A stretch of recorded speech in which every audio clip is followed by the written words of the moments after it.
Hey, Pastor Steve Waldron. I hope you're having a great day or night in Jesus.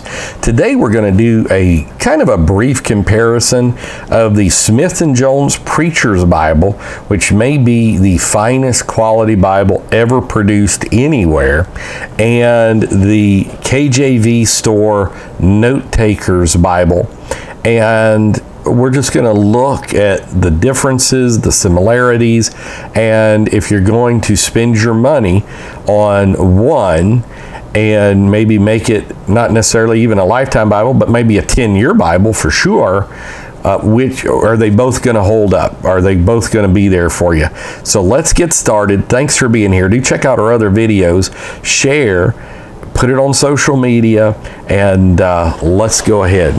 So the KJV store Notetakers comes in a solid box. I mean, a great box.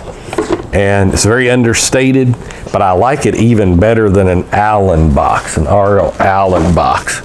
And it's lambskin. Now, I did not get the goat skin. The lambskin, to me, is probably about equal quality because it's some of the finest lambskin I've ever seen in my life for half the price, because I'm a shopper. I do not have unlimited funds to spend at all.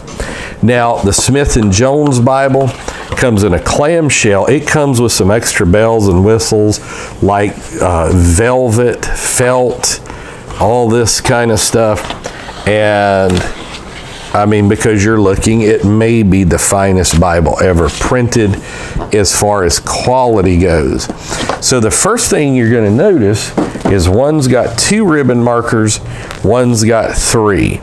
They're both going to have stitched edging. The second thing you're going to notice is the Smith & Jones is quite a bit larger.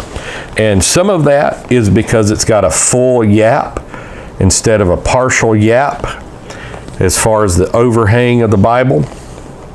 But some of it is, it's just a larger Bible, but it is, let me just show it to you this way, it is dramatically thinner as well. The Smith & Jones, which is in the tan here, is quite a bit thinner than this one.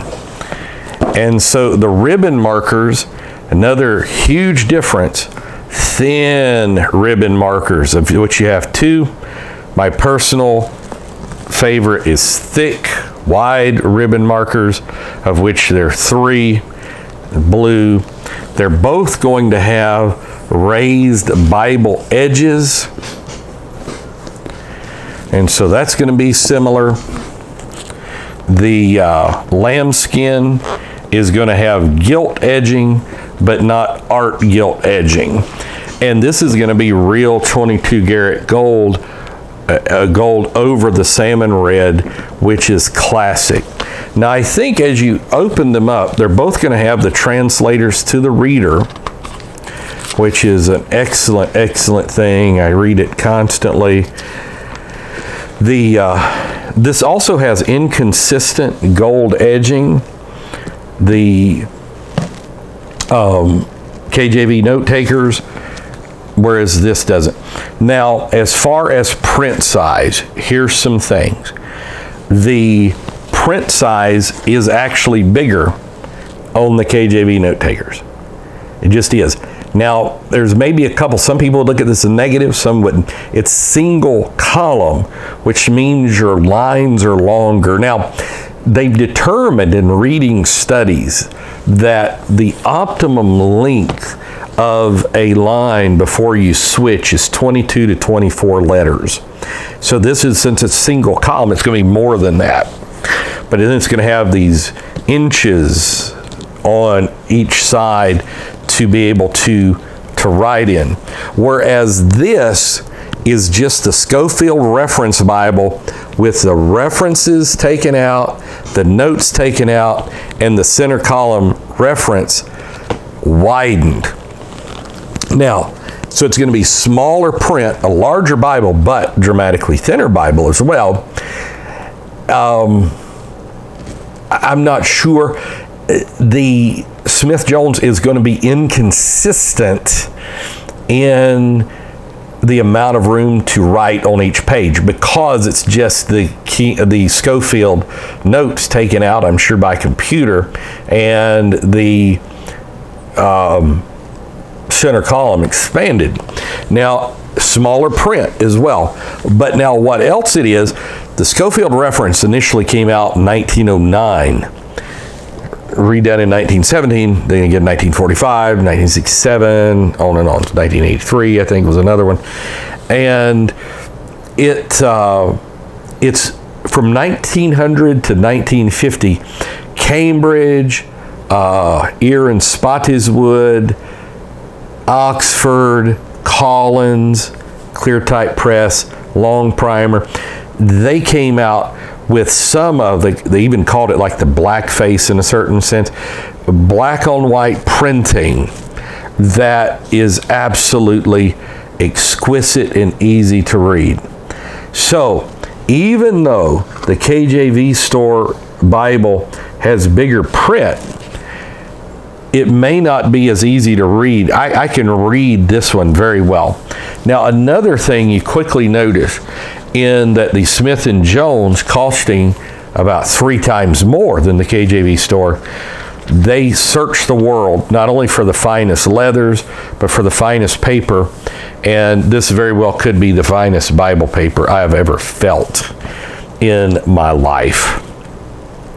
Now, let's go to, let's say, the beginning of 1 Chronicles here. Beginning of 1 Chronicles. This is going to have somewhat of an introduction. We'll go here, we'll go to Exodus, and we'll see if this has an introduction to the book or not. And it is not going to have an introduction. So that's something else you may want to consider as well. Now, this also doesn't have like in-text headings, not up top like is normal on some Bibles, and not in the Bible itself. Some people prefer that, some people don't. This has copious in-text headings. And so as you get to the back, this is going to have several pages to write on. I'll show you an example of that. But not really anything in the manner of study helps, so to speak. This, when you get to the back, and I would say the red letter in this is great to me. It looks, you do have maps in the back here and a few pages of notes, but it's just blank pages. It's not lined. Some people will like the line, some people not. And then the spine stabilization pages, which are like cardboard, which are like the maps, they are extra as well. And this is going to have some spine stabilization pages, but no maps, anything like that. So in the conclusion, this brief review, you know, to me, this one is a little easier to carry, like I'm going to carry it to church. But because of the thinness, this one's not bad to carry either. It's just a little bigger, a little bulkier in that sense, but thin, it's okay. 3 ribbon markers. So it's a better Bible than the KJV Notetakers, but it's supposed to be. It's supposed to be the finest Bible ever done. They did that specifically, and it costs, you know, depending on the prices and what's on sale or not, somewhere in the neighborhood, what I paid 3 times more. Either one of these Bibles is going to last you 10 years, lifetime, depending on your use, how you take care of it. Both Smithsonian. And then it's just going to come up to, do you like the consistency of having the same amount to write on every page that comes with the KJV Notetaker, or does that not bother you? And you can deal, because of the quality, you can deal with the inconsistency. And so, because there's a lot of pages here, like I just turned to a few, that don't have anything but this center place to write in. So it depends on what you're going to use it for, what you're comfortable with. To me, if I'm going to just be studying and writing notes, I'm going to get this note taker. And I can run through 3 of these for the price of one of these guys. If I want the best Bible that's ever made, and just read this incredible 1900s to 1950 print of Oxford, even though it's smaller print than this, I'm going to get this Smith & Jones. And so, we jokingly say as preachers too, and this is red letter, by the way, as well, a little different red letter, deep burgundy, but it's good, is how does it do in the, this one's a beast in that, it's phenomenal. But this one's got some good preaching flap going on too. So just thank God, this is the best time in human history for Bibles, and that's what we're thanking God about. And if you can get them, it's the best investment you can ever make. God bless. See you later. Bye-bye.